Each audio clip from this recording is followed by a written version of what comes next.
ನೋಡಿ, ರಾಜ್ಯಸಭಾ ಚುನಾವಣೆ ಹತ್ತಿರ ಆಗ್ತಾ ಇರೋದ್ರಿಂದ ಸಹಜವಾಗಿ ಕಾಂಗ್ರೆಸ್ ಪಾಳೆಯದಲ್ಲಿ ಆತಂಕ ಶುರುವಾಗಿದೆ. ಹಾಗಾಗಿ ರೆಸಾರ್ಟ್ ರಾಜಕಾರಣದ ಮೊರೆ ಹೋಗ್ತಾ ಇದ್ದಾರೆ ರಾಜ್ಯ ಕಾಂಗ್ರೆಸ್ ನಾಯಕರು ಅನ್ನೋದರ ಡೀಟೇಲ್ಸ್ ಸದ್ಯ ಸಿಗ್ತಾ ಇದೆ. ತಮ್ಮ ಶಾಸಕರಿಗಾಗಿ ರೆಸಾರ್ಟ್ ನಲ್ಲಿ ರೂಮ್ ಬುಕ್ ಆಗಿದೆ ಅನ್ನೋದರ ಬಗ್ಗೆ ಮಾಹಿತಿ ಸಿಗ್ತಾ ಇದೆ. ರಾಜ್ಯಸಭೆ ಚುನಾವಣೆಗೆ ಕೌಂಟ್ ಡೌನ್, ಕಾಂಗ್ರೆಸ್ ಅಲರ್ಟ್ ಆಗಿದೆ. ಅಡ್ಡ ಮತದಾನದ ಆತಂಕದಲ್ಲಿ ಕಾಂಗ್ರೆಸ್ ನಾಯಕರು. ಇದು ರಿಪಬ್ಲಿಕನದ ಎಕ್ಸ್ಕ್ಲೂಸಿವ್ ಮಾಹಿತಿ. ಕಾಂಗ್ರೆಸ್ನಿಂದ ರೆಸಾರ್ಟ್ ರಾಜಕಾರಣ ಫಿಕ್ಸ್ ಅಂತ ಹೇಳಲಾಗ್ತಾ ಇದೆ. ರೆಸಾರ್ಟ್ಗೆ ಹೋಗೋದನ್ನ ಖಚಿತಪಡಿಸಿದ್ದಾರೆ ಕೈ ಶಾಸಕರು. ರಿಪಬ್ಲಿಕನ್ಗೆ ಕುಣಿಗಲ್ ಶಾಸಕ ರಂಗನಾಥ್ ಪ್ರತಿಕ್ರಿಯೆ ಕೊಟ್ಟಿದ್ದಾರೆ. ಮತದಾನದ ಬಗ್ಗೆ ತಿಳಿಯಲು ಎಲ್ಲರೂ ಒಂದೆಡೆ ಸೇರುತ್ತಿದ್ದೇವೆ ಅಂತ ರಿಯಾಕ್ಷನ್ ಕೊಟ್ಟಿದ್ದಾರೆ. ರಾಜ್ಯಸಭಾ ಚುನಾವಣೆಗೆ ಇನ್ನು ಕೆಲವೇ ದಿನಗಳು ಬಾಕಿ ಉಳಿದಿರುವಂಥದ್ದು ಸಾಕಷ್ಟು ಕುತೂಹಲ ಕೆಳಿಸಿರುವಂಥದ್ದು. ಯಾಕಂದರೆ 5ನೇ ಅಭ್ಯರ್ಥಿ BJP JDS ಮೈತ್ರಿ ಅಭ್ಯರ್ಥಿ ಕುಪೇಂದ್ರ ರೆಡ್ಡಿ ಹಾಕಿರುವಂಥ ಹಿನ್ನೆಲೆಯಲ್ಲಿ ಒಂದು ಕಡೆ ಕಾಂಗ್ರೆಸ್ನಿಂದ ಅಡ್ಡ ಮತದಾನ ಅಥವಾ ಪಕ್ಷೇತರ ಶಾಸಕರು ಹೋಗ್ಬೋದು ಅನ್ನೋಂಥ ಒಂದು ಕಡೆ ಚರ್ಚೆ, ಮತ್ತೊಂದು ಕಡೆ ಕಾಂಗ್ರೆಸ್ ಮತ್ತು BJP ಮತ್ತು JDS ಇಂದ ಕೂಡ ಕ್ರಾಸ್ ವೋಟಿಂಗ್ ಆಗುತ್ತೆ ಅನ್ನೋಂಥದ್ದು ಕೂಡ ರಾಜಕೀಯವಾಗಿ ಕಾಂಗ್ರೆಸ್ನಲ್ಲಿ ಕೂಡ ಚರ್ಚೆ ಆಗ್ತದೆ. ಈ ಬಗ್ಗೆ ಮಾತಾಡೋಕ್ಕೆ ಶಾಸಕರಾದಂಥ ರಂಗನಾಥ್ ನಮ್ಮ ಜೊತೆ ಇದ್ದಾರೆ. ಸರ್, ರಾಜ್ಯಸಭಾ ಚುನಾವಣೆ ಒಂದಷ್ಟು ಕುತೂಹಲ ಇರುವಂಥದ್ದು. ಏನು ಕುಪೇಂದ್ರ ರೆಡ್ಡಿ ಗೆಲ್ಲೋದಕ್ಕೆ ನಿಮ್ಮಿಂದ ಕಾಂಗ್ರೆಸ್ ವೋಟಿಂಗ್ ಆಗುತ್ತೆ, ಕ್ರಾಸ್ ವೋಟಿಂಗ್ ಅನ್ನುವಂಥದ್ದು? ನೋಡಿ, ಇದು ಕಾಂಗ್ರೆಸ್ ಪಕ್ಷ ಕರ್ನಾಟಕದಲ್ಲಿ ಭಾಳಷ್ಟು ಸುಭದ್ರವಾಗಿದೆ.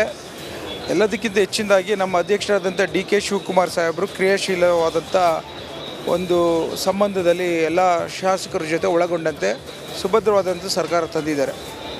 ಅದಲ್ಲದೆ ಇವತ್ತು ಸರ್ಕಾರದ ಒಂದು ನಿರ್ವಹಣಾ ವ್ಯವಸ್ಥೆ ಭಾಳಷ್ಟು ಸಂತೋಷದಲ್ಲಿ ಎಲ್ಲ ಶಾಸಕರಿದ್ದಾರೆ. ಅಡ್ಡ ಮತದಾನ ಅನ್ನೋದು ಪ್ರಶ್ನೆನೇ ನಮ್ಮ ಪಕ್ಷದಲ್ಲಿ ಇಲ್ಲ. ಹಾಗಾಗಿ ನಾವು ಏನು 3 ಜನ ನಮ್ಮ ಸರ್ಕಾರದಿಂದ ನಮ್ಮ ಪಕ್ಷದಿಂದ ನಿಂತಿದ್ದಾರೆ, ಅವರೆಲ್ಲರ ಗೆಲುವು ಭಾಳಷ್ಟು ಸುಲಲಿತವಾಗಿ ಆಗುತ್ತೆ.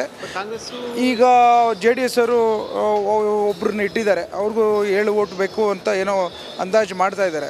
ಅದೇ ಕಾರಣಕ್ಕೂ ಅವ್ರು ಗೆಲ್ಲೋದಿಲ್ಲ ಅನ್ನೋ ಒಂದು ಭಾವನೆ BJP ಅವರು ಡಿಸೈಡ್ ಮಾಡ್ಕೊಳೋಂಥದ್ದು.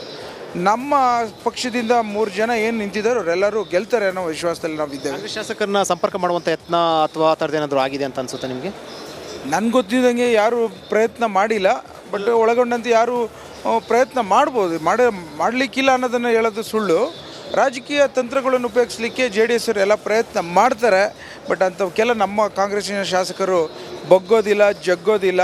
ಭಾಳಷ್ಟು ಡಿಸಿಪ್ಲಿನಲ್ಲಿ ಇರೋಂಥ ಪಕ್ಷ ಅಂತ ಹೇಳಲಿಕ್ಕೆ ಇಚ್ಛೆಪಡ್ತೇನೆ ನಾನು. ಅಂದರೆ ಶಾಸಕರೆಲ್ಲರೂ ಕೂಡ ಇವತ್ತು ಅಂದರೆ ಶುಕ್ರವಾರ ಸದನ ಮುಗಿದ ಬಳಿಕ ಶಾಸಕರೆಲ್ಲ ಮತ್ತೆ ಶನಿವಾರ ಹೋಗಿ ಒಂದು ಕಡೆ ಸೇರುವಂಥದ್ದು ಅನ್ನುವಂಥದ್ದು ಇರುವಂಥದ್ದು.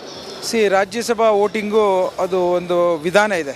ಆ ವಿಧಾನನ ಹೇಳ್ಕೊಡ್ಬೇಕು ಅಂತ ಅಧ್ಯಕ್ಷರು ಹೇಳ್ತಾಯಿದ್ರು. ಸೊ ಆ ಕಾರಣಕ್ಕೋಸ್ಕರ ಎಲ್ಲರೂ ಒಟ್ಟಿಗೆ ಸೇರೋವಂಥ ಒಂದು ಎಲ್ಲೋ ಒಂದು ಕಡೆ ಪ್ಲ್ಯಾನ್ ಮಾಡ್ತಾಯಿದ್ದಾರೆ. ಅದನ್ನು ಮುಂದಿನ ದಿನಗಳಲ್ಲಿ ಹೇಳ್ತಾರೆ. ಅದು ಶನಿವಾರ ಭಾನುವಾರ 2 ದಿನ ಕೂಡ ಒಂದು ಕಡೆ ಒಂಥರ ರೆಸಾರ್ಟ್ ಅಥವಾ ಒಂದು ಕಡೆ ಒಂದು ಹೋಟ್ಲಲ್ಲಿ ಸೇರುವಂಥದ್ದು ಇಲ್ಲ, ನಮಗೇನು ಹೇಳಿಲ್ಲ. ಅದು ಒಟ್ಟಿನಲ್ಲಿ ನಮ್ಮನ್ನೆಲ್ಲ ಎಜುಕೇಟ್ ಮಾಡಬೇಕು. ರಾಜ್ಯಸಭಾದ ವೋಟಿಂಗ್ ಪ್ಯಾಟ್ರನ್ ಅನ್ನೋದನ್ನು ಅಧ್ಯಕ್ಷರು ಸಾಹೇಬರು ಹೇಳ್ತಿದ್ರು. ಸೊ ಮುಂದೆ ಹೇಳ್ತೀವಿ ಏನು ಮಾಡ್ತಾರೆ ಅಂತ. ರಂಗನಾಥ್ ಅವರ ಮತ್ತು ಅವ್ರು ಹೇಳ್ತಾ ಇರುವಂಥದ್ದು ಲೋಕಸಭಾ ಚುನಾವಣೆ ಅಂದರೆ ರಾಜ್ಯಸಭಾ ಚುನಾವಣೆ ಸಂಬಂಧಪಟ್ಟಂತೆ ಏನಿದೆ ಅದು ಯಾವುದೇ ಕಾರಣ ಕ್ರಾಸ್ ವೋಟಿಂಗ್ ಆಗೋದಿಲ್ಲ. ಮತ್ತು ಜೊತೆಗೆ ಕಾಂಗ್ರೆಸ್ನ ಶಾಸಕರೆಲ್ಲರೂ ಕೂಡ ಒಂದು ಕಡೆ ಸೇರ್ತಾ ಇದ್ದೀವಿ ಅಂತ ಹೇಳೋ ಮೂಲಕ ರೆಸಾರ್ಟ್ ರಾಜಕಾರಣದ ಒಂದು ಮಾಹಿತಿಯನ್ನು ಕೊಟ್ಟಿರುವಂಥದ್ದು. ಕ್ಯಾಮರಾ ಪರ್ಸನ್ ಮಂಜುನಾಥ್, ವಿಜಯ ಚಾನಲ್, ರಿಪಬ್ಲಿಕ್ TV, ಬೆಂಗಳೂರು.